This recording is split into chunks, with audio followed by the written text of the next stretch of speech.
Good evening, and thank you for attending. My name is Natalie Sayre, and I'll be the moderator for this evening's candidate debate. Before we begin, please silence all phones and electronic devices. Additionally, please refrain from any interruptions to the debate as it is being recorded for on-demand viewing and post-captioning services. The Citizens Clean Elections Commission is the sponsor for this evening's event. The Clean Elections Act is a campaign finance reform and public education measure initiated by Arizona citizens and passed by voters in 1998. The Clean Elections Act was created to allow campaigns to be more issue-oriented and less negative. The system provides full funding for qualified candidates who participate voluntarily. The candidates agree to abide by the Clean Elections Act and rules, which include contribution and spending limits, foregoing special interest money, as well as participating in commission debates. The candidates invited to participate tonight are in contested general elections. Candidates in uncontested general elections are not included in the debate process. For tonight's debate, questions have been prepared by Clean Elections based on a voter survey, as well as questions that have been submitted by the voters through the Clean Elections smartphone app. However, we encourage audience questions first. If you have questions, please print them clearly on the note cards given to you when you entered and hold them up. Our volunteers will pick up the cards and deliver them to me. If you need additional cards, just raise your hand.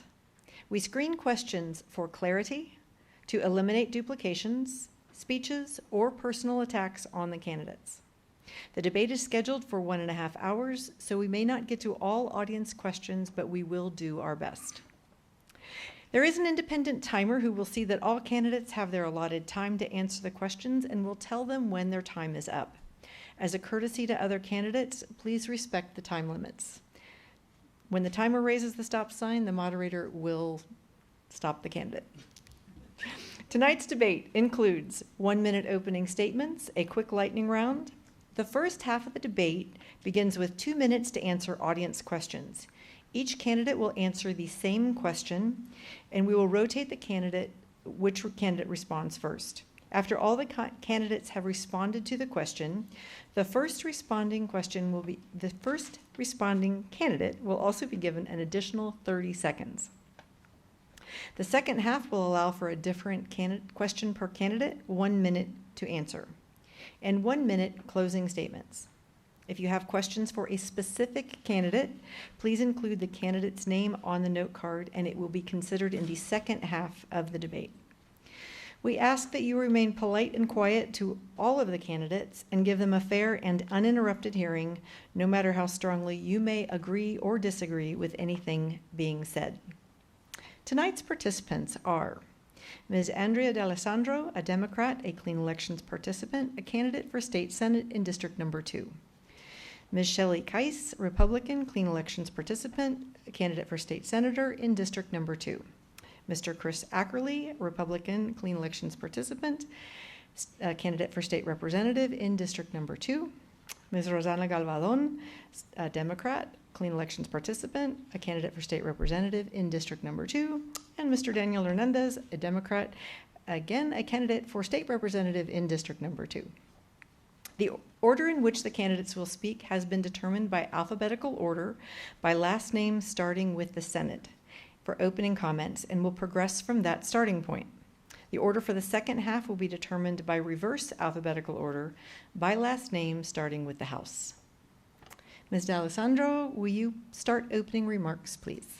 Good evening. Whoops. Is this okay? Okay. Good evening. I'm Legislative District 2 Senator Andrea Dalessandro. I moved to Arizona 12 years ago to retire after a career as a full-time educator for over 25 years. When I saw the systemic defunding of public education at every level, I could not sit by the sidelines. My first priority will be focused on restoring funding to public education and to develop programs that will draw new businesses and expand existing ones. My decades of experience as a CPA make me uniquely qualified to analyze proposed tax cuts.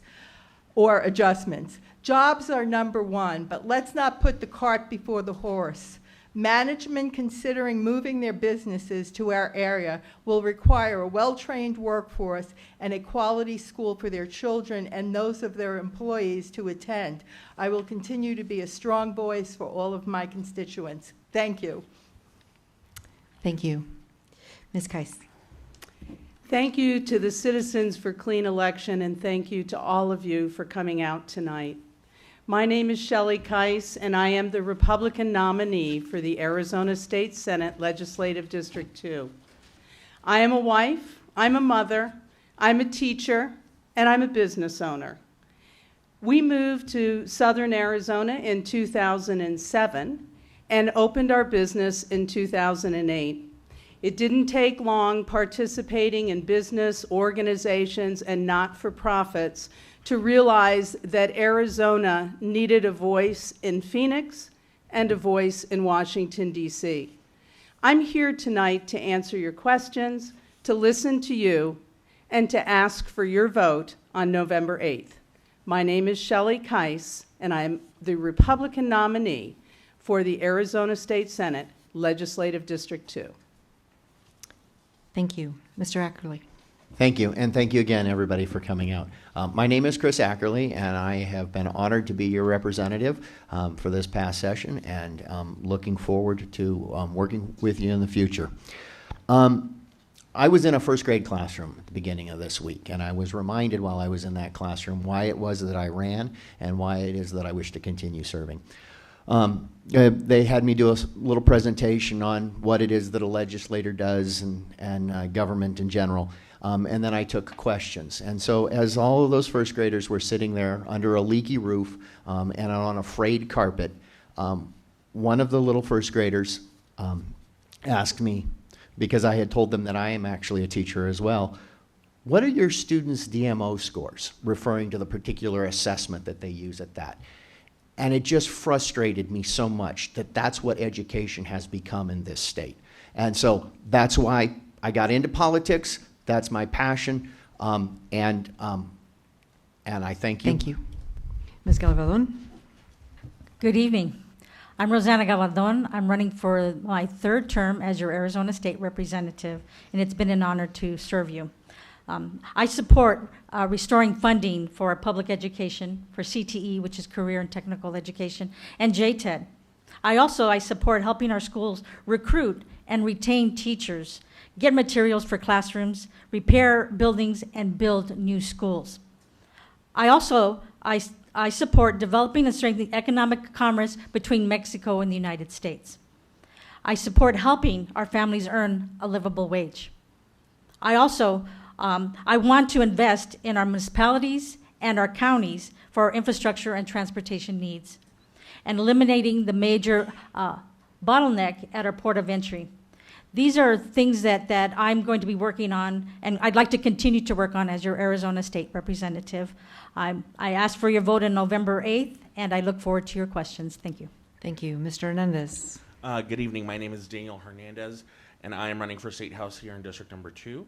I have had the honor of serving for the last 5 years on the Sunnyside School District Governing Board, most recently serving as president. I just stepped down when I began running for state legislature to serve as clerk.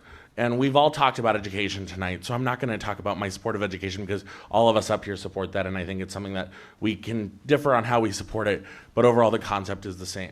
What I want to talk about tonight is the reasons that I'm running related to poverty, particularly amongst the Latino community that is heavily affected in this district.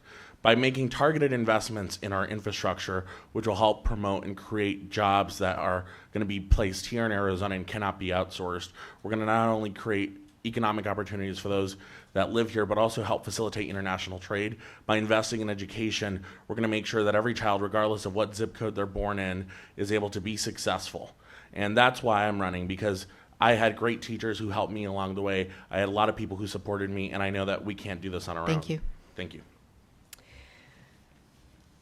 To break the ice, we will start with a quick lightning round. Please answer with one word. Ms. Kais, Pandora or Spotify?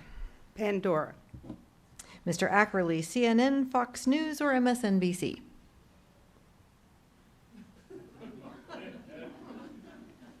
Yeah. That Fox. is one word. Okay. Ms. Gabaldon, Netflix or Hulu? Netflix. Mr. Hernandez, Lumberjack, Sun Devil, or Wildcat? Wildcats. And Ms. Dalessandro, Snapchat or Instagram? Neither.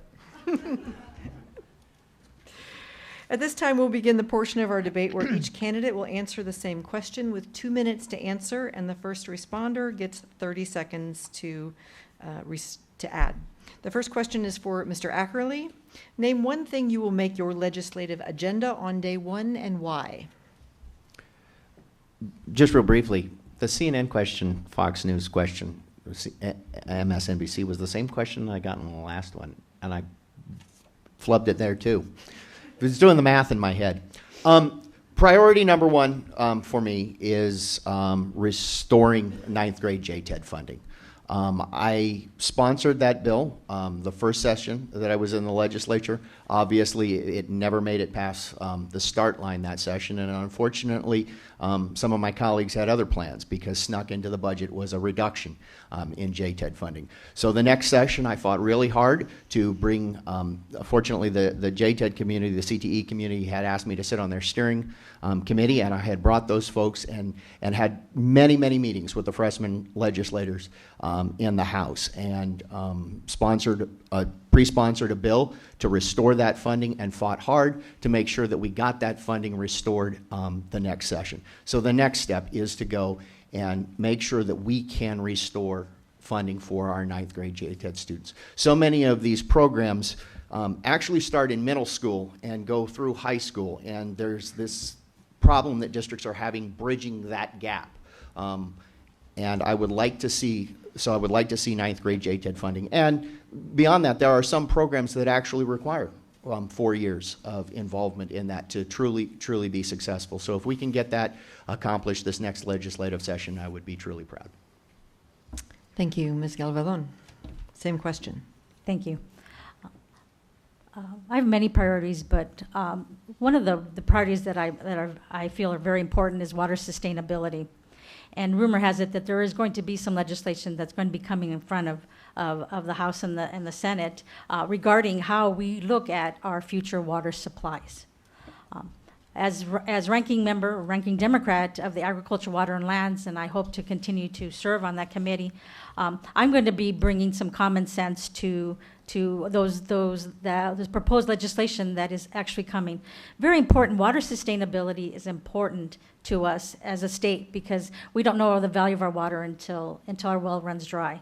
And so I know there's many discussions occurring across our state, locally, regionally, and up at the state capitol regarding what our future water supply is. And what I'll be doing is keeping that conversation open and keeping it very clear and concise so that we can have that next bucket of water. Thank you.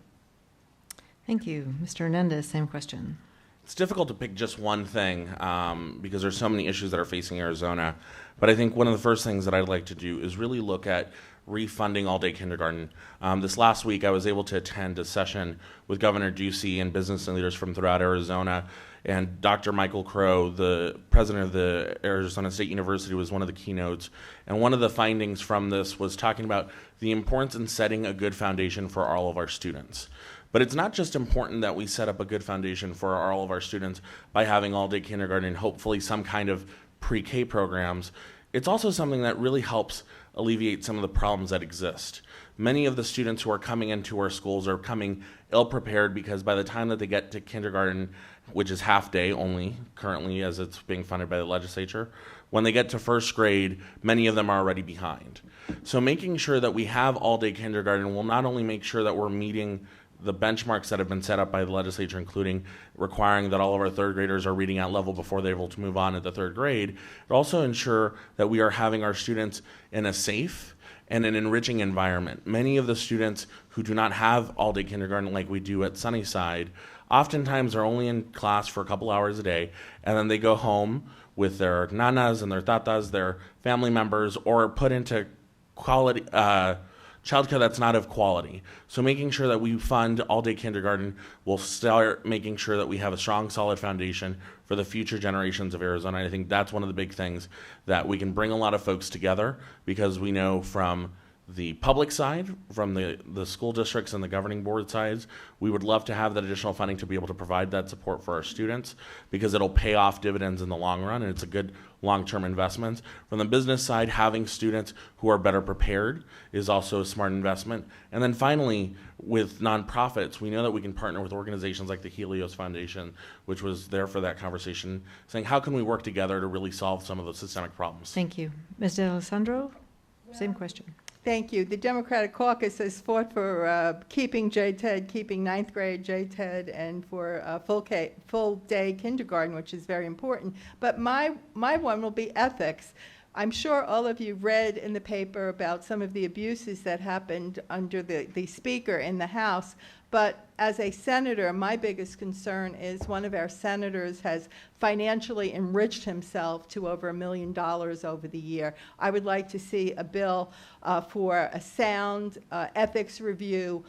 It's in the Senate. It has only been Senator Bob Worsley who has recused himself honorably if there was a benefit to him. And this is something that this senator proposes something all the time that increases a drain on the general fund and provides less money for our public schools. Ethics is important. Thank you. Ms. Kais. I'm not going to wait until January. On November 9th, I will begin to work across the aisle with whoever has been elected from the House to begin to influence our Republican and our Democrat caucus in Washington, D.C.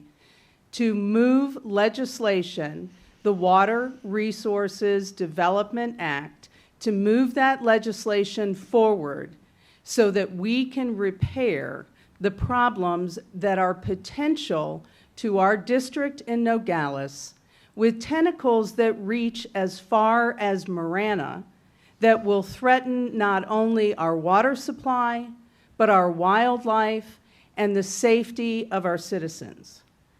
When I get to Phoenix in January, I will then look at legislation that brings together all of our legislators from Southern Arizona to address the needs of the people of Southern Arizona when it comes to water.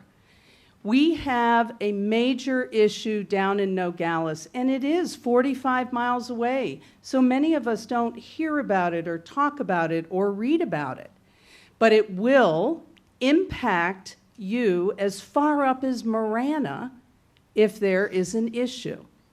So that, ladies and gentlemen, is the first thing that I will address. And I will begin on November 9th by reaching across the aisle to whoever has been elected to the House to work with me and encourage and influence our caucuses in Washington to support this state. Thank you. Mr. Ackerley, 30-second response. I think that what you heard all of us say is stuff that is, for the most part, crucially important to our district. And I don't think that any one of us here would disagree with any one of those objectives.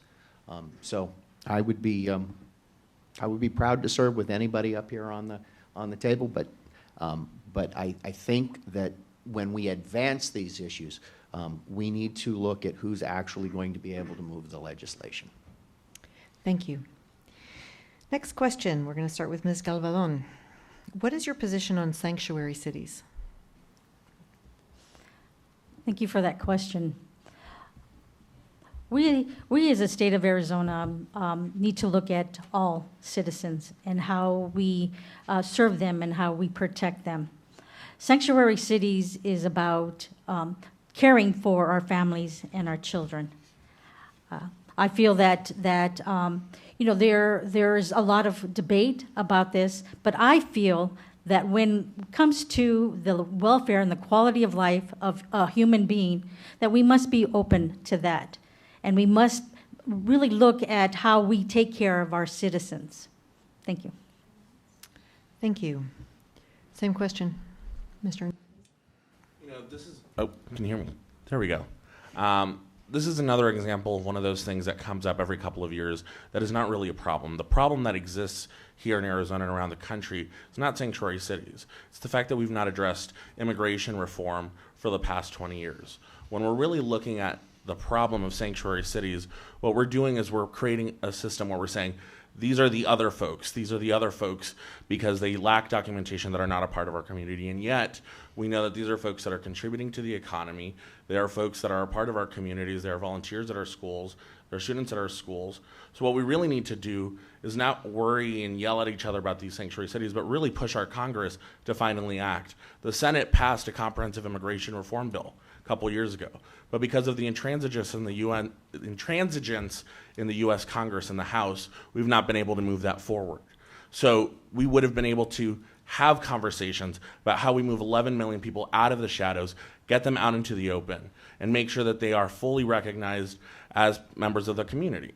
So again, the sanctuary cities issue is not one that is a real issue. The real issue is the lack of leadership from the Congress, where we have failed to have a vote in the U.S. House of Representatives on the U.S. Senate bill that passed a couple years ago. And we need to make sure that we're focusing on applying that pressure to the Congress and not letting the legislature start creating their own bills around immigration enforcement, because that is not our role as a legislature. The United States Congress is the one that's supposed to be creating immigration laws, so let's apply the pressure to them to do their job, not try and take it into our own hands, because we know the consequences of what happens when we take things into our own hands here at the state level. Thank you. Ms. Dalessandro, your response. Sanctuary cities actually don't exist in Arizona. There are, however, immigrant welcoming or immigrant friendly cities. If any of you have ever attended Tucson Meet Yourself, you can see a variety of cultures and cuisines that we all enjoy during that time. So we do have a lot of people in our melting pot of our southern Arizona area. Thank you. Ms. Kais? You can call it what you want, but there is an issue in southern Arizona. There's not one person in this room that is not welcoming to another human. We are all humans together, and we're all in this together. This is a journey that we're on, and we need to be on it together. However, we must have a set of laws that we live by.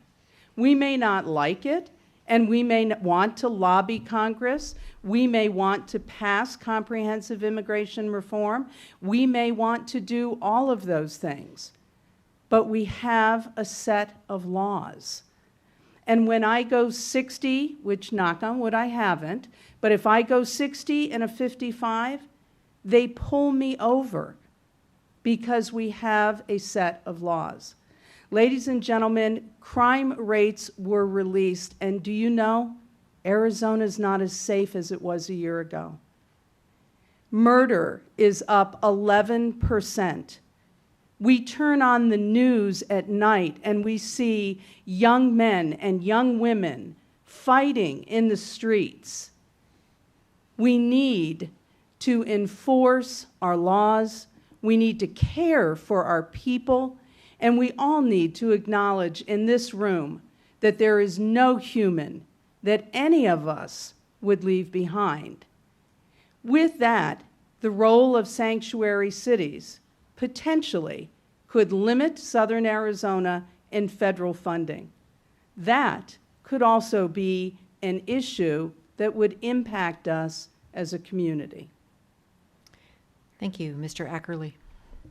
Thank you.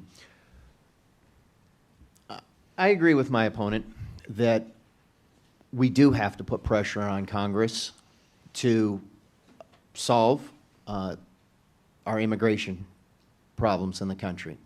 But I am going to disagree with them on the idea that sanctuary cities are not a problem. To have a local jurisdiction turn a blind eye to the law, I think is a very dangerous precedent.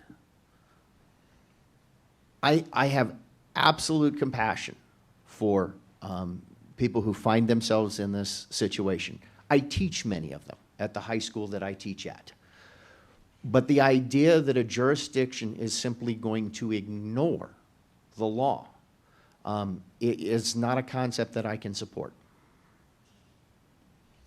Thank you. And Ms. Gabaldon, your 30-second response. Thank you. Comprehensive immigration was brought up, and that is something that is a issue that I have talked to my constituents about, how they want to have their family members come here and live here. And I believe our system is broken. And that's why in Washington, D.C., that's what that issue is being addressed. It's being addressed because there is something that needs to be done. Families need to stay together. And yes, these individuals have come to make a better life. I think it's very important that we continue to have this conversation. Thank you. Thank you. Next question, we'll start with you, Mr. Hernandez. What is your position on business and personal taxes? Should they raised, lowered, remain the same? What's your position? You know, we live in a state that has a really interesting taxation system. It's one that's fairly broken. And the reason it's broken is because we have created so many loopholes where there are businesses that operate here in the state of Arizona that are not paying their share. So what we've done is created a system that is aggressive. And by relying on sales taxes, the TPT, we are forcing our poorest and those that are on fixed incomes particularly to bear the burden. So what I think we need to do is really make sure that we're talking about how we raise revenue, how we cut revenue, because that's what cutting taxes does. It eliminates money from the general fund. And if we're not careful when we're cutting and we're making tax cuts, we're going to make sure that we're eliminating revenue that otherwise could be used for providing things like restoring roads, restoring money for schools. So I personally think that we need to make sure that folks are paying their fair share. Last night we saw in the debate that there are some folks that think that it's a good thing and it's a smart thing to not pay part of your taxes, but I think it's important that we all realize that the business community and the personal taxes need to be fair and they need to be progressive so that folks can understand if you are earning at a higher level, you will likely pay a higher percentage of your taxes because the impact will be similar to someone who's earning lower and paying a lower percentage. Thank you. Ms. Dalessandro, your response. First of all, it's virtually impossible to raise a tax in Arizona because you need a 2/3 majority. So no taxes have been raised through the legislature. It is a very aggressive state with sales tax being the major source of income. I would like to get rid of some of the loopholes. With regards to the corporations, 75% of the Arizona corporations only pay a $50 filing fee. They have no Arizona tax liability. And this is one of the reasons why we often have a structural budget deficit. I would not advise lowering any taxes except with the exception of targeted tech support, kind of like angel tax credit if it is measurable and of a set duration. Thank you. Ms. Kais. Well, taxes are an interesting question, and of course we've seen them discussed last night. And there's probably those in the room that want to raise taxes and those in the room that don't want to raise taxes. I would be interested to know what percent of the 75% of businesses or corporations are not paying taxes are S corps, because of course they would be paying their taxes through their personal income. We need to look at how we raise revenue. And that's what we're talking about here. We just experienced in Pima County what happens when you try to raise taxes. We saw a whole series of bonds get shut down. We see people who are angry about taxes. We see people calling for the 1%ers to pay more and the 99% to get more. This is an issue that we do not want to start here in Arizona. When we talk about sales taxes, yes, Maybe we should go back and look at sales taxes. How are we getting them? What is it generating us in revenue? When we talk about corporate taxes, we always want to look at sources of revenue. You look at sources of revenue when you're at home doing your budget. You look at sources of expenses at home doing your budget. That's what we need to do. My issue with Arizona is this. We pass a budget and we never really know what's in it. We have a legislature that doesn't analyze, doesn't review, doesn't question, and we need to look. Stop talking so much about revenue, and let's start talking about expenses. Thank you. Mr. Ackerley. I would suggest that we look at the question from the other side. Most of the argument comes about raising taxes for the sake of getting more money, or lowering taxes because someone thinks that that will spur economic growth, or simply make us more competitive. But I think we should look at the question from the other side. We do need to have a serious discussion, an open and transparent discussion about the services that the state needs to provide and how much that's going to cost. Until we can establish what it is that we actually need, you can't have any clarity about the other end of that conversation. How much should we collect, or how much should we cut taxes? So I would suggest that we actually go through the exercise. We actually need to sit down, like I say, and have an open and honest discussion about these are the services that the state needs to provide. These are how we think that we can most effectively deliver those services, and this is what it's going to cost us. And then have the discussion. Where should taxes be, and how should we balance that portfolio between sales, property, and personal income tax or corporate taxes? Thank you. Ms. Gabaldon. Tax credits are being given to our corporations in the state of Arizona, and that's impacting our revenue, our bottom line as a state. That's impacting what we can provide to services, to infrastructure, and so on. So with the taxes, the way that Arizona is looking at their taxes, we have to be open-minded in regards to how we are taxing. And there's so many legislation bills are come in front of us every year at the legislature, and we talk about how we're going to do with taxes and how we are going to give credits and how we're going to do so on and so forth. So again, this bottom line, it's going to impact our families. It's going to impact the revenue that Arizona can bring to the state. And so those loopholes, I think, need to be addressed at the state legislature. Thank you. Thank you. And Mr. Hernandez, your 30-second response. You know, as was brought up by several folks tonight, the issue of taxes is also an issue of revenues and expenditures. And I think one of the biggest problems that we have is the lack of transparency that exists because of the failed majority that we have in Phoenix. So sending folks from the other side will only contribute to the failed majority, which has had complete control of the legislature for many years. What we really need to do to really start looking at addressing some of these changes and looking at the transparency is having new folks up at the legislature who are going to demand that we have transparency and who are going to push it by having new folks up at the Capitol. Thank you. Next question, Ms. Dalessandro, we'll start with you. What is your stance on gun control? Well, I support the Second Amendment. I have a concealed weapon permit myself, and I shot the best in my class. It's a little bit old. I think I got my permit in, I think it was 2007 or 2008, when you still had to take a full-day course, and I would recommend everyone take a course. I don't support guns in schools.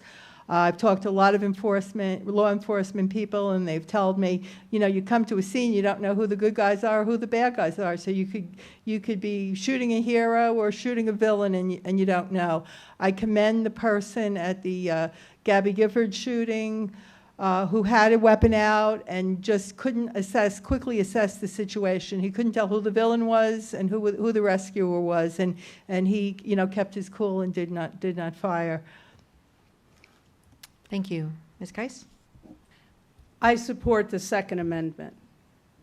I was on a plane one day to Washington, D.C., and I was talking to a gentleman, And as we came in for a landing in DC, my phone started pinging, and I thought, what's going on?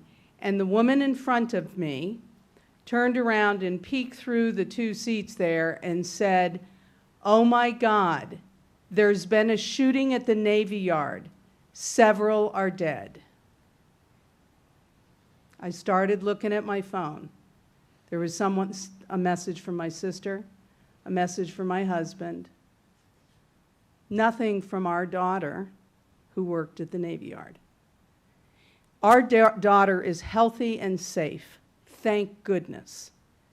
We had a naval installation with unarmed military police, and we had someone with a mental health issue come into the organization and murder in cold blood many, many employees.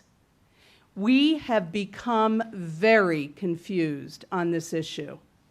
We need to all step back and take a look. Running out and calling for extreme measures of gun control won't work. Running and saying we shouldn't do anything won't work.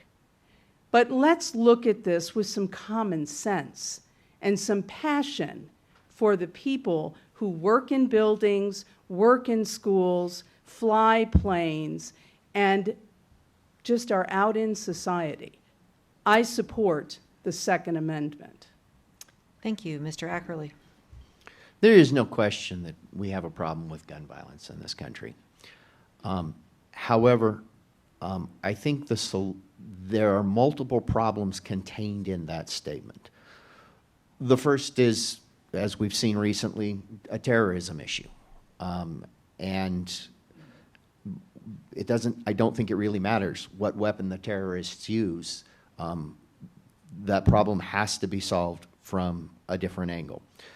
We have a poverty and crime cycle that we have to break through. And I think that the key to that is education and providing these folks an opportunity out of that cycle.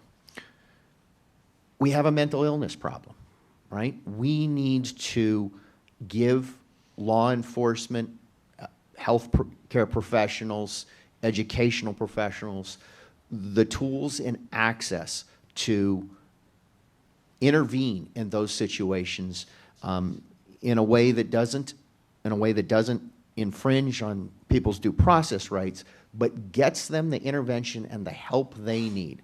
And finally, we have a domestic violence issue. And again, I think that comes down to providing law enforcement the tools that they need in order to intervene in those cases so that we don't end up with the tragic ends that we so often see. But none of those problems do I think that they can be solved by diminishing your rights under the Second Amendment. I think the Second Amendment is very clear. As we were sworn in as legislators, we took an oath to uphold and defend the Constitution, and the Constitution is very clear, and I will do nothing to infringe upon those constitutional rights. Thank you. Ms. Gabaldon, your response. Thank you. Public safety begins with common sense prevention to protect all our citizens. As a mother, daughter, and sister, I believe that gun violence that is occurring now is unacceptable. Too many of our citizens are dying across our country, and that includes children. Our state must tackle the wave of gun violence by having further oversight on the sales of weapons by requiring mandatory background checks. Thank you. Mr. Hernandez, your response. You know, the issue of gun violence is one that I'm intimately familiar with, but I think when we're talking about this issue, it's really easy to get bogged down in the politics. But what we need to do is really look at the problems that exist. Arizona, when we did polling recently and looked at where do most Arizonans stand, over 80% of Arizonans agree that background checks should be used for all gun sales, because most people think that they are being used for all gun sales. The problem is, because of the loopholes that exist, people can purchase guns at gun shows or online or in private transactions without any kind of check. So when we're talking about enforcing the laws that we have, we should enforce the laws that we have. The Brady Bill, which was passed in the 90s, which was after President Reagan was shot and Jim Brady was shot, was something that's been extremely effective. 2 million people who should not have access to firearms have been stopped from having access to firearms because of this bill. And it is not an infringement upon your Second Amendment rights. What we want to do is ensure that all folks are playing by the same rules. So if you and I go into a gun shop here in town and we go and we buy a gun, we have to submit to a background check. But if someone goes to a grocery store, parking lot, goes to Facebook, goes to really any gun show in the county or in the state of Arizona, because we don't have that requirement for background checks on all gun sales, we can be selling firearms to people who shouldn't have them. Not only are we looking at background checks, though, I think we also really need to look at the problems that exist. Having more guns everywhere is not the solution.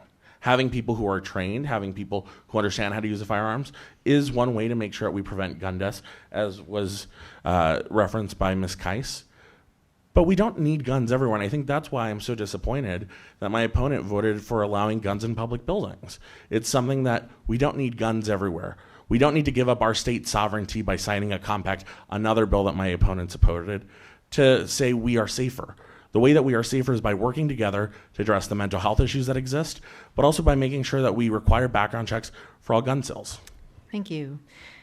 Ms. Dalessandro, your 30-second response. Well, first of all, I'd like to fault Congress for not passing, having banned purchases for people on the terrorist watch list. Arizona is rated the lowest with access to mental health, and I think this contributes to the problem. I suspect that if the murders are analyzed, the increase in murders are analyzed, many would be attributed to the ease of buying a gun by an unstable person. I think a gun should be like a car. You should be able to take a test like I did, and I'll be bragging about shooting the best in my class forever. I felt like Annie Oakley, and get insurance for it. So this will be our last question for this round, and we will start with you, Ms. Kais. If a comprehensive sex ed legislation came before you as a vote, including LGBTQ inclusive, how would you vote and why? Yes, because it's our community. We're looking for something here. Do we have LGBTQ members in our communities and our societies? Yes. We have them in our families. So should we talk about that in school? Well, I don't know. It depends on the level. What ends up happening is we take this deep dive into a subject that takes us way off where we should be. I don't think we should describe a whole lot of heterosexual behavior, and I don't think that we should describe a whole lot of other behaviors, and there are many to look at. Now, if we're talking about sex education in schools, I'm looking around the room, and I'll bet everybody in here was about as uncomfortable in 10th grade when you had to go take that class as I did, and you were just mortified that there was going to be somebody from the other sex that was going to look at you and you were going to blush, and it was horrible. I don't think that's changed all that much. I still believe sex education begins at home, and I'd like to thank my husband for being much better at it than I. However, we do understand that if it's taught in the school, we need to address the issues of the community, the human race. Thank you, Mr. Ackerley. And again, yes, with two very strong measures have to be in there. One is that parents do have the right to opt their children out of it, and then the second piece is we have to be very careful that the standards that get set for that education address the public safety needs and the educational needs, but do not go beyond that. As was mentioned before, in any area. It addresses the health needs, it addresses the public safety needs, and it addresses the education needs, but it doesn't go beyond that, and that parents have the right out. But yes, I do actually think that it needs to be part of our state standards. Thank you. Ms. Gabaldon, Thank your you. response. Thank you. Yes, I would vote yes for, but it needs to be age appropriate. And I know that can be done. And I applaud the Sunnyside Unified School District and the Tucson Unified School District for having these conversations. And actually one of them, being able to implement that. Being able to embrace all our citizens is something that's very important to teach our children, if it be LBGTQ. Those are, that's very hard to say. It's very important that we, as students, learn about that. And again, yes, it does begin at home, but it also needs to be learned with our peers. Thank you. Thank you. Mr. Hernandez. I successfully worked on for 4 years and was able to pass comprehensive sex ed at Sunnyside Unified School District that is age appropriate. We worked with multiple agencies to make sure that not only did it address the issue of sex education, but really tackled many of the public health problems that we have in Southern Arizona, particularly in Pima County. The higher rate of STIs, particularly amongst our youths and our teens, sexually transmitted infections. Also talking about how do we make sure that those that choose to keep children if they become pregnant are good parents, because many of these kids were not receiving any assistance. So we had in Pima County and in Sunnyside, up until we were able to work on it, Pima Prevention Partnership, which talked about abstinence only, and it didn't address any of the other problems. So we tackled it, we brought folks together around the table, and we said, what are the big problems? So we addressed them, we brought them together. So I'm a supporter at the school level, at the school district level, for allowing age-appropriate comprehensive sex education. But at the legislature, I think one of the things that we need to do is really need to look at what happened in the 80s, the late 80s and early 90s. The legislature's language is stuck in the past. We are a no promo homo law, which means that we are not allowed to promote LGBT lifestyles as being in any way safe or positive or healthy, which means that there is an entire segment of our youths that feel that because of the ways that the laws that were written in the 80s and 90s during the AIDS crisis, they are not able to ever engage in a healthy or a safe relationship, and that's not true. So when we're talking about looking at comprehensive sex ed, we need to make sure that we bring the laws that we have around this to the 21st century, that we have medically accurate, age appropriate, but also folks understanding that this information is one that they can choose to have if they don't want it. And that's, I think, the big thing. Parental consent needs to be included in this, because they need to look at the curriculum and say, this is what I want to teach at home versus this is what I want my kids to learn at school. Thank you. Ms. Dalessandro, your response. Thank you very much. The answer is yes, but I just want to let you know what we faced when an amendment was filed on this very issue to a bill that it was germane to. Everyone has a right to their own religious beliefs, but we also have a responsibility to the people who we serve. I'm getting my speech ready for the next time because it will hopefully come up again. But, you have to deal with reality, not your personal religion. And I think you can serve both of those. Thank you. That was quick.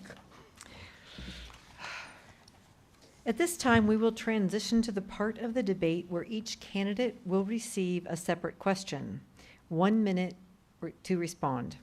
Remember, you may still submit questions via the note cards and direct them to specific candidates. So, Mr. Hernandez, we are going to start with you. What do you believe is the most effective way to reach constituents? Being available in a variety of different ways.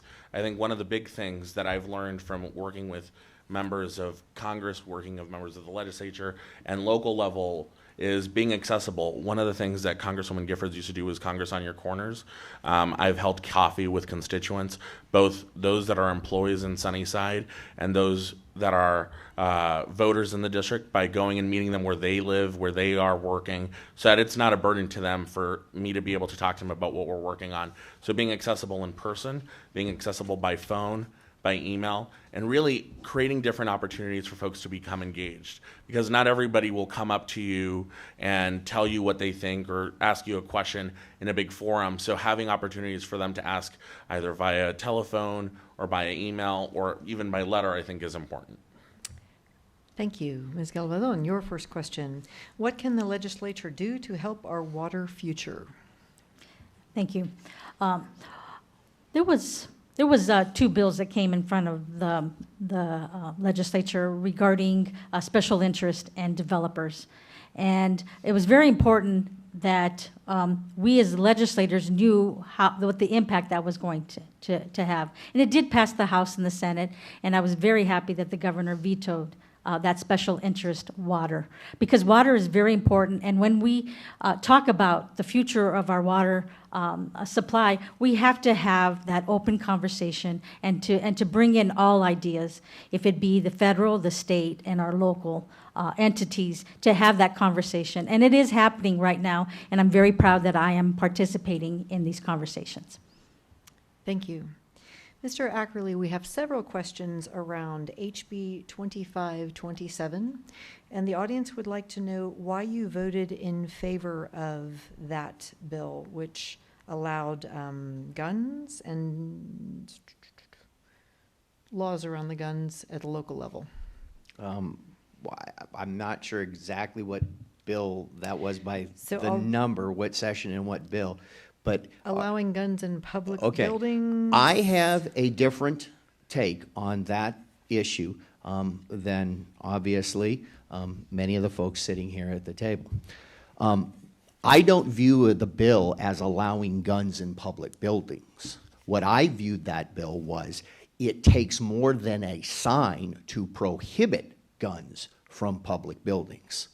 In other words, jurisdictions, if they so choose, should and have every right to say, this building is a gun-free building. You are not to bring a gun into this building. But in order to enforce that, it takes more than a sign.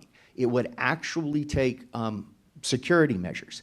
Now, I did have a problem with the bill, and mind you, it didn't make it all the way through the process, but I was, as in talking to the sponsor, there need to be a fix with the bill, because the way it was worded made it a little bit too cost prohibitive for jurisdictions. Thank But you. resolving that, Thank you. it would have. Ms. Kais, what is your position on civil disobedience as a concept? Civil disobedience is an interesting concept because just by virtue of the words, it says we're going to disobey the law. And so while I am all for a protest, I am a child of the 70s and will certainly remember a good protest and the ability to go out and be heard. Disobedience is a very different word. I serve as a consultant, and one of the things that I learned very early on is that if you disobey and if you resort to name-calling, rock throwing, you're setting yourself up for failure. Thank you. Ms. Dalessandro, what significant piece of legislation are you most proud of having passed during your time in the state Congress? Well, this year, we needed 16 votes in the Senate for kids' care. We were the last state in the United States to do it. I'm also proud of my work on the Medicaid restoration in 2013 because many of the hospitals were in serious trouble. A lot of our rural hospitals, unfortunately, had to close.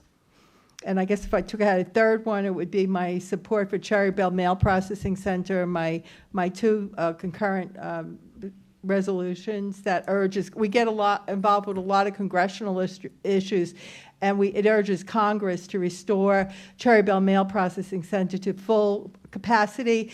We can't have economic growth in Tucson without having our Tucson postmark back. Thank you. Mr. Hernandez, your next question. What is your position on the unelected state school board, and should it change? You know, we've seen a lot of issues come up in the last couple of years since Superintendent Diane Douglas was elected. What we've seen is folks who've been appointed by the governor trying to figure out what powers they actually have. So I think what we really need to do is address at the legislative level what powers this unelected board has and make sure that we clarify, because right now we're having folks constantly suing each other to figure out, okay, who's really in charge? Folks being locked out of offices. But what we really need to be focusing on is how are we utilizing the Board of Education and the Department of Ed to actually maximize dollars getting into classrooms, dollars getting into restoring buildings that have become in disrepair, and how do we actually use this to actually move things forward in education, not create even more bureaucracy and red tape.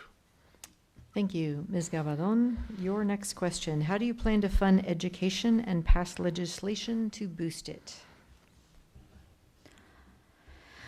Public education is something that we all talk about how we are going to invest in our future workforce and continue to help our schools, help our children, retaining our teachers, providing funding for our school buildings, our support staff. And right now, the state is not doing that. So it's very important that we, all of us, actually continue to put pressure on our governor and on my colleagues from across the aisle to really look at how we can fund our schools. And one of those things is it's called an organization called Support Schools Now.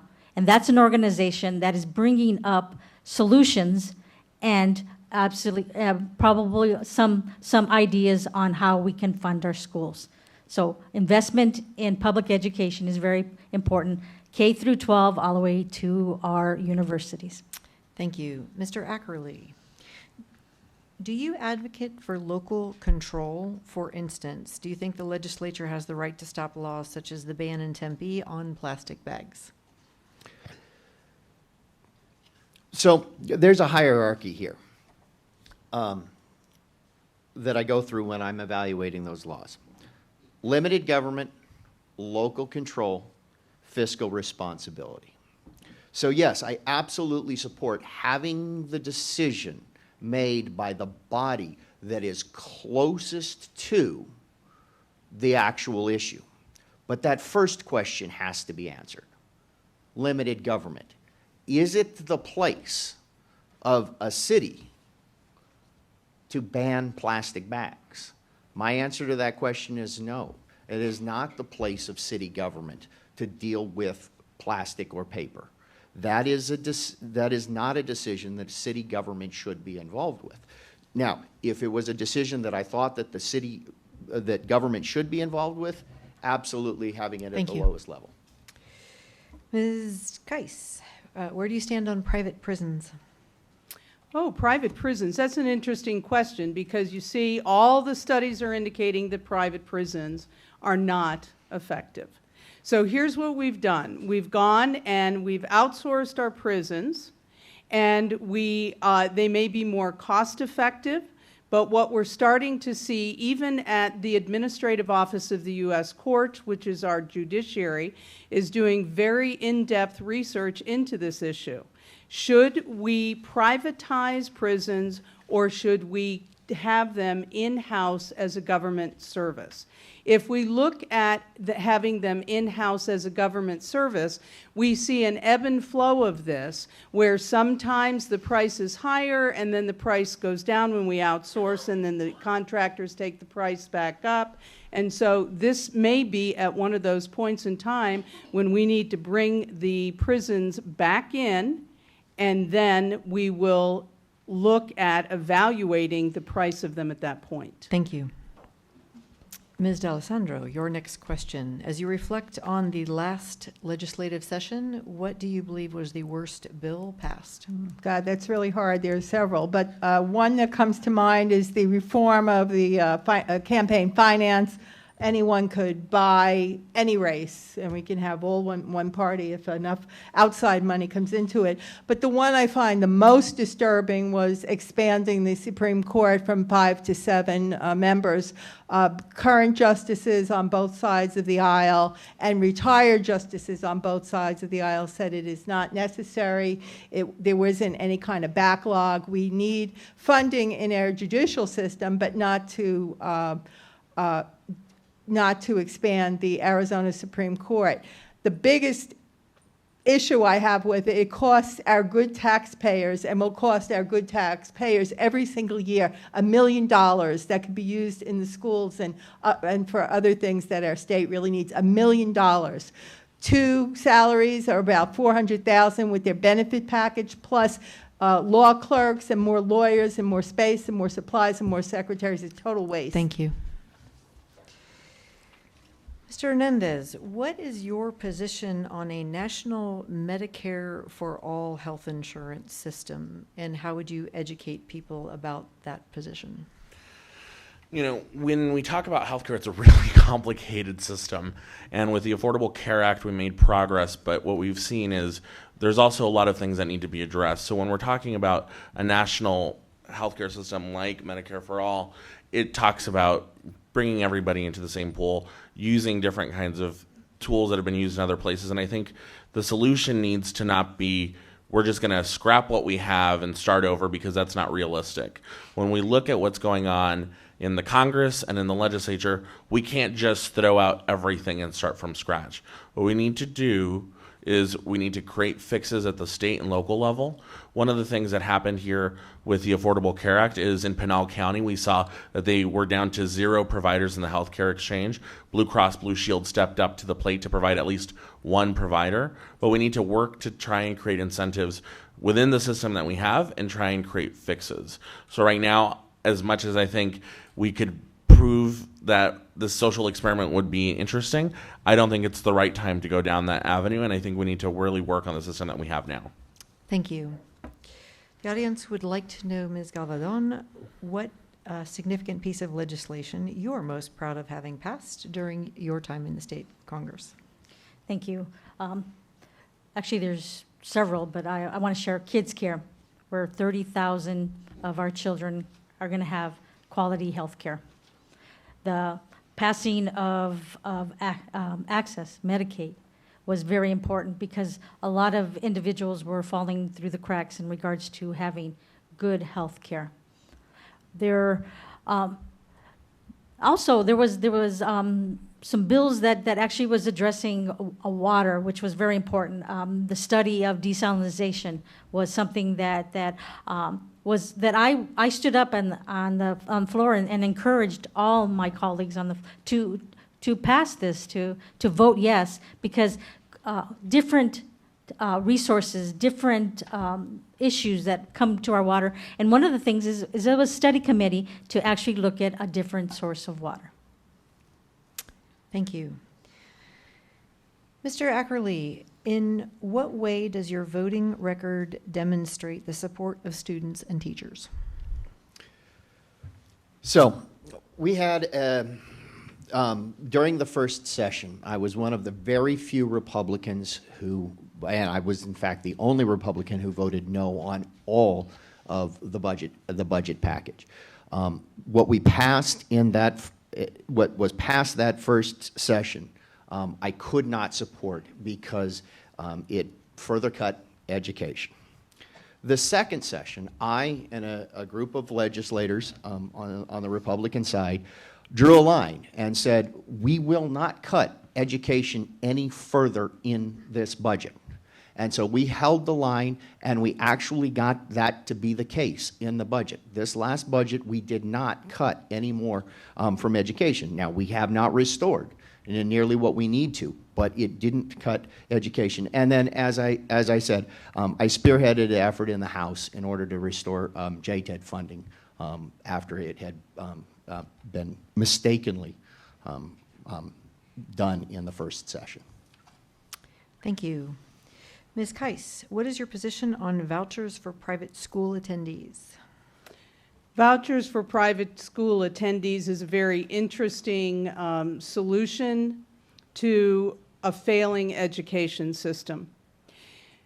Arizona is very open to reaching out and grabbing federal dollars and bringing them in and using them as a solution. One of the things that has amazed me as I've gone through this process over the last year is our legislators' misunderstanding of federal funding for programs. School vouchers is one of those programs that may be misunderstood and may be getting ready to come under very serious scrutiny with Title I-A and IDEA. This is something that I bring to the table as an expert not only in federal programs, but in federal financial management and the impact that it has on state dollars. Thank you. Ms. Dalessandro, how do you ensure that the funds the schools do receive reach the classrooms and not get drained off at the top, from the top down? Well, it's mainly up to local control with the school boards. But you know, I visited a Sunnyside school in the last week and a Tucson school in the last week, and we see the teachers are underpaid. Some of them are making what I made in another state 20 or 30 years ago, and so I thank all the teachers for their support. They have cut, and they have cut, and they have cut administration. They can't cut the funds that they're going into this classroom.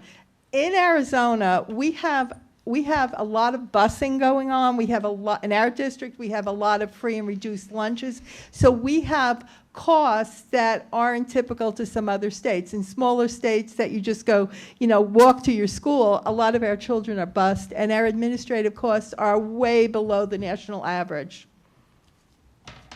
Thank you. Mr. Hernandez, what is your position on the ownership of state government buildings? For instance, does the state of Arizona own its own building of the State House?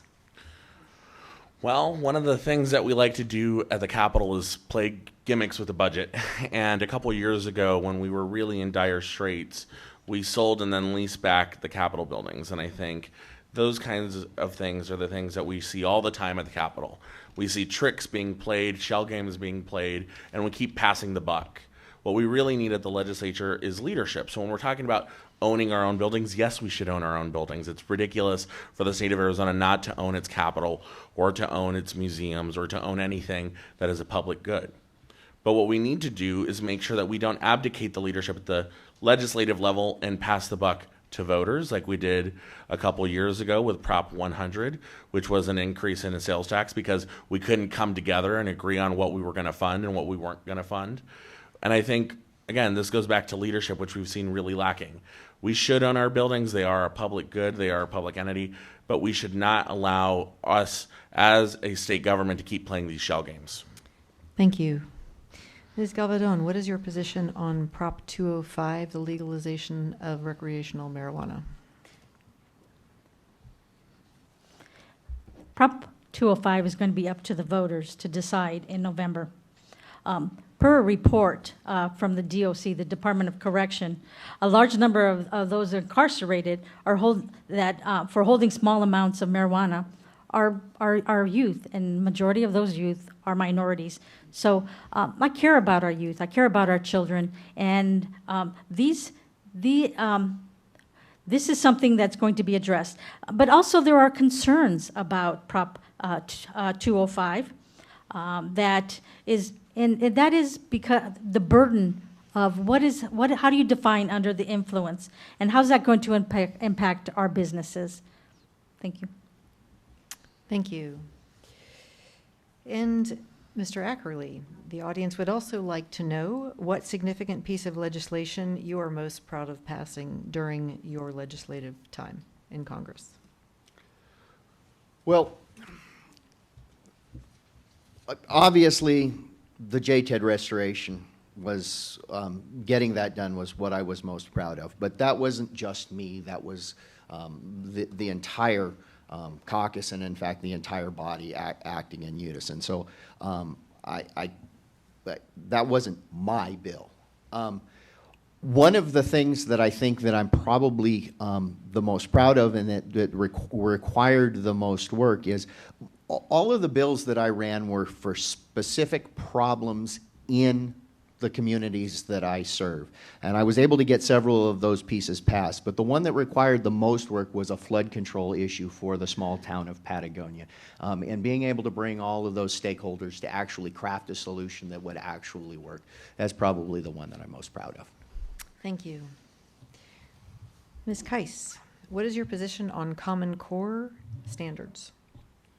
I do not support Common Core. I started my career as a teacher in 1978. I've taught in Ohio, Maryland, Virginia, and South Carolina. I was a career and technical education teacher. I am also a member of the Business and Industry Council of JTED. Thank you for restoring the JTED funding. I also believe that a set of standards is not what we need to be putting on our teachers.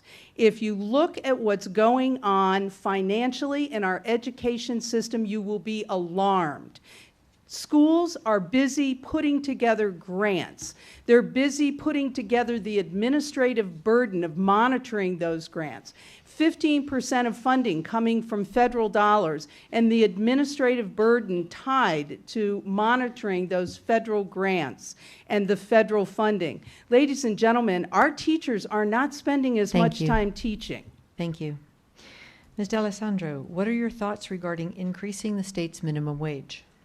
I support it wholeheartedly. I've just met with the people on the committee yesterday. In Green Valley, we have a lot of seniors who are working for minimum wage. Many of them lost money in the downturn in 2009, and they have jobs at minimum wage just to make ends meet. It also bolsters the Social Security pool, and it's all about dignity for workers. In Tucson, the living wage would be over $13 an hour, excuse me, and this will go to 10 and then gradually to 12. The only regret I have about it is that it jumps from $8.05 to 10, and for some small businesses, but otherwise I support it. And you know, it's about families and no one working, and no one working should. Thank you. To our audience, this is the final opportunity to submit a candidate direct question. We'll have one more round, so if you have a candidate question, now's your time. So, Mr. Hernandez, as heroin and prescription drug overdoses continue to escalate in Arizona, what steps would you take legislatively to help combat the ongoing opioid epidemic? You know, the opioid epidemic is not a new one. It's one that's existed for a long time. And there are a lot of different ways that we can address this legislatively. And I think one of the most important ones is by working with the drug companies that are creating different formulas for these opioids. I just met with some folks in the healthcare industry a couple days ago. And one of the things that they're talking about is creating opioids that are tamper resistant and also have interventions built in so that they can't be used recreationally or outside of the prescribed usage. So you can't crush them up. If you take too many of them, they have special coating. The problem is we need to bring the insurance companies and the drug companies together and say, how do we create these that have deterrence built in without creating too much additional cost in the healthcare system so that people's health insurance and their drug prices don't go up? Because what we know is these are more expensive, but how do we do it in a smart way that we're not trampling on the businesses that are providing insurance, but also creating a safer environment for folks in our communities that may have to use painkillers every once in a while. Thank you. Ms. Gabaldon, what is your position on the abolishment of corporate personhood?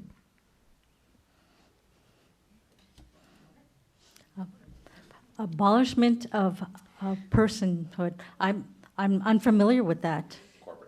Corporate personhood. It gives the corporations the rights intended only for living, breathing human beings. Oh. Thank you. Thank you, Representative.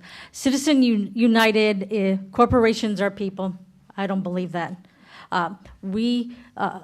Corporations need to be accountable for their actions, what they're doing. Transparency needs to be done in our business community, our business, how we do business in the state of Arizona. Citizens United has given the right for corporations to not be accountable and transparent. And Citizens United should be addressed again in our Supreme Court. Thank you. Thank you. Mr. Ackerley, what is your position on the recently signed legislation that makes it more difficult for voter outreach groups to collect and drop off early ballots in Arizona?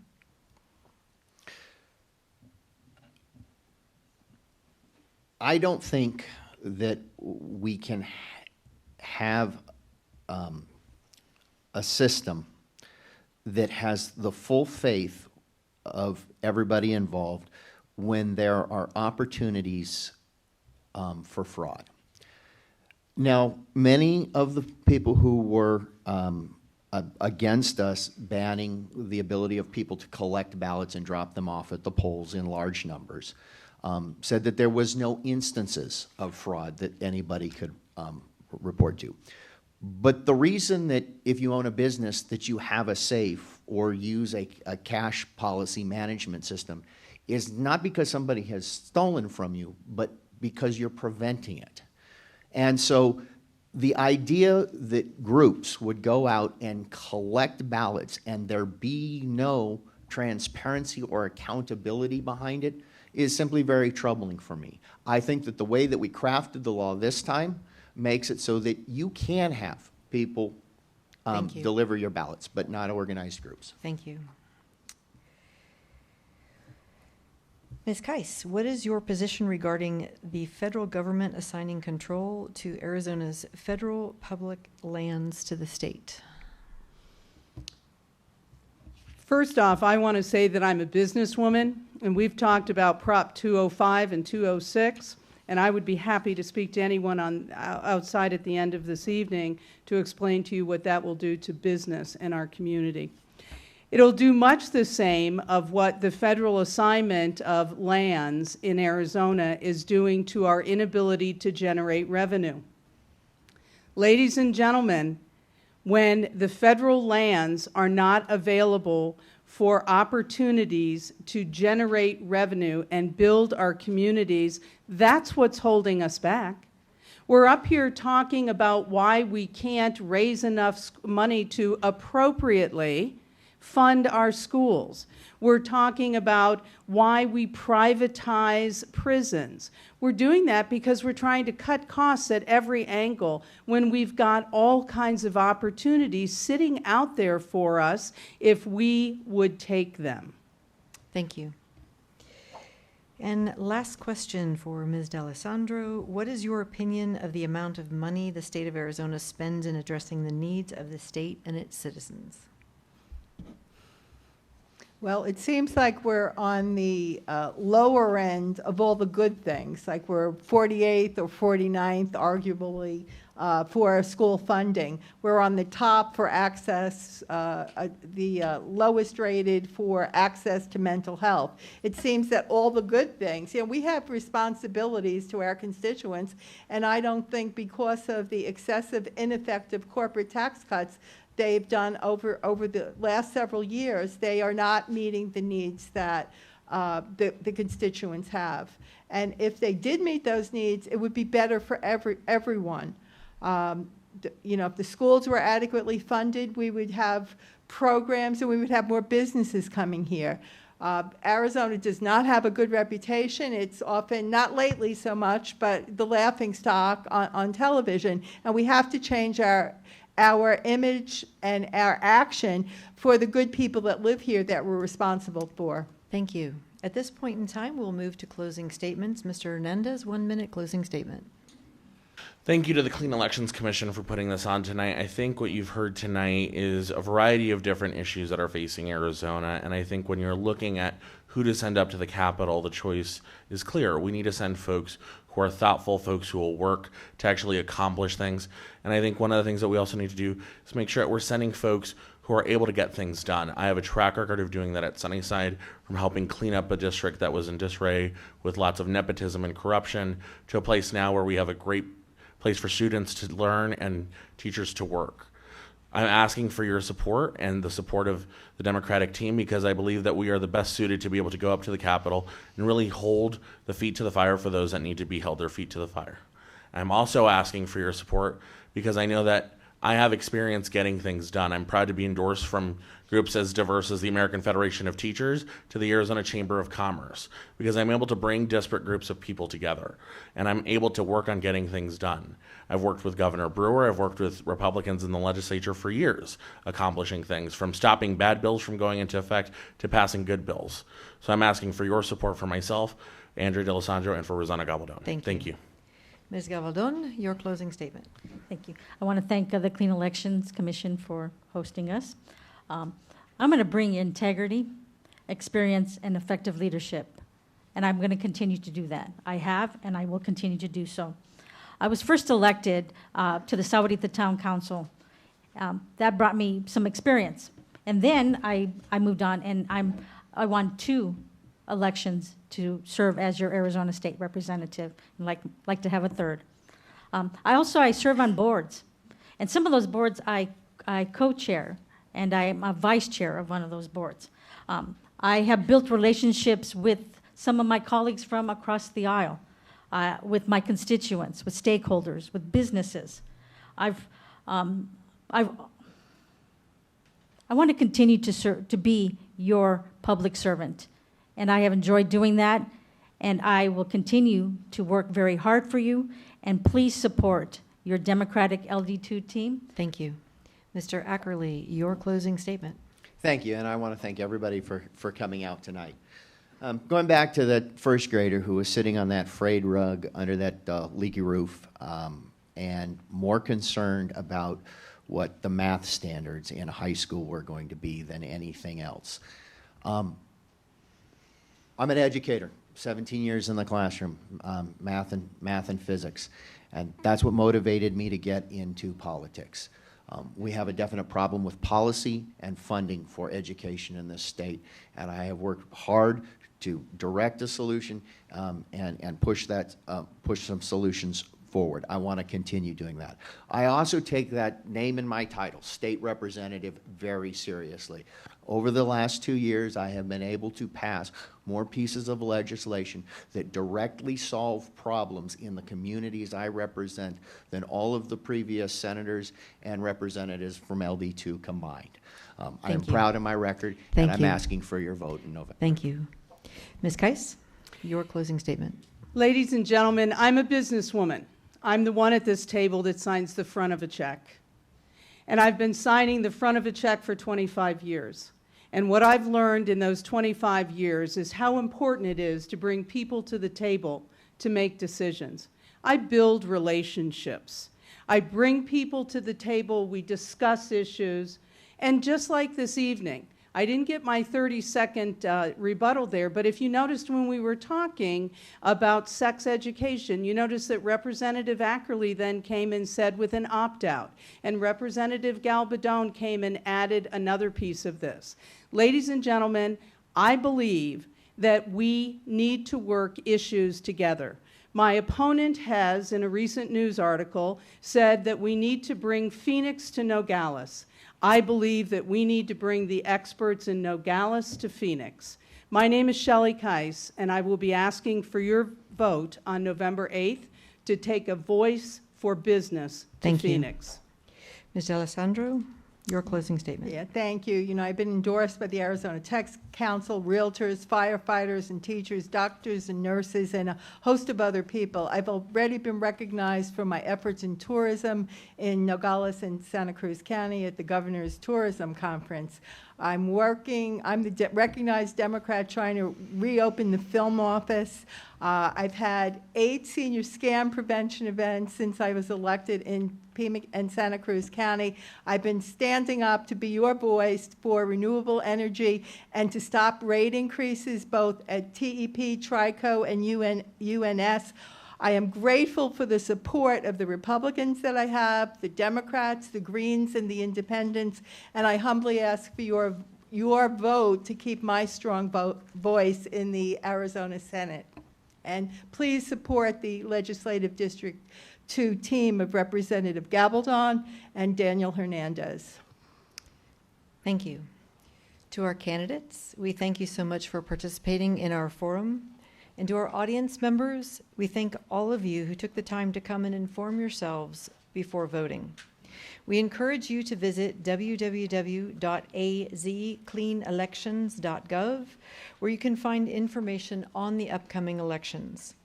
Download the Clean Elections app and learn about the candidates running for office. A link to the video of this debate, as well as other Clean Elections debates, will be posted on that site within 72 hours of a scheduled debate. Please fill out the evaluation form you received as you entered and return it to one of our volunteers. Your feedback is important to the Commission and will help improve future debates. Thank you all for coming tonight, and you are welcome to stay and speak directly with the candidates. Have a good evening.